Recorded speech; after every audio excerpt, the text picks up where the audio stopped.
how to become a traffic police officer. Well, really, rather than asking this question, you need to be asking yourself, do I really want to be a traffic police officer? And the answer is no. I'm just kidding, of course. If you want to join the Black Rats, sit around all day in a BMW, eating donuts, getting fat and being a mini Hitler, telling people off, you are absolutely welcome to do so. I'm sure you'll have a great time. Alright, sorry. The reality is some people want to do traffic. I don't really know why. I assume, based on what I know of it, it probably just involves a fair bit of repetitious paperwork, occasionally seeing horribly mutilated dead bodies, and then a fair bit of boredom. But, you know, correct me if I'm wrong. Maybe if a traffic officer ever sees this, stick something in the comments about what's good about it. I mean, I suppose some of the bits are obvious. I know that some people want to join traffic because perhaps they get to ride a motorbike round, and people absolutely love motorbikes and that would be worth it for them. I don't know. Write a comment, please. Anyway, back to the actual question, how to become a traffic police officer. Okay, so this is kind of the same answer I've given for various other how to become a police officer in a specific branch type questions.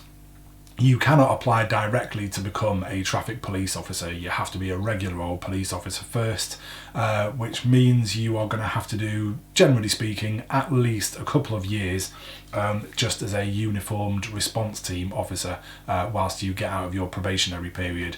And then, depending on the state your local, well, the force that you're in is in, staff-wise, you may find you are free, well, that there are positions available quickly after you leave your probation and that you are able to join quite rapidly.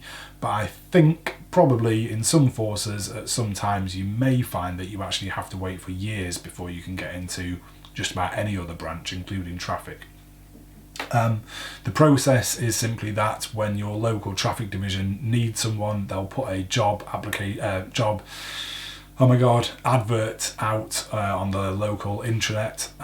You will see it and apply. You'll have to go and do an interview, answer a few questions about why you want to be in traffic. You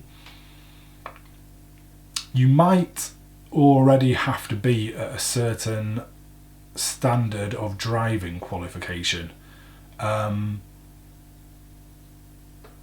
That probably is a dynamic thing. I think I'm right in saying that when I was in the Metropolitan Police, they were taking on people who just had a standard response licence, which means you had been trained to drive on blue lights, so you know you can break the speed limit and do all that kind of stuff and remain very safe at all times. But there was also the advanced driving level, which involves various other bits and pieces. I don't think you had to be advanced to join traffic, but I think there were times when that was not the case and you did have to be advanced already. And certainly in other forces, it wouldn't surprise me at all if that was the case. But you can do your advanced course simply by staying on a response team long enough that you get enough seniority, generally speaking, that you will be offered that course. And if you can pass it, which is no mean feat by all accounts, then you've got that under your belt and you might be good to go.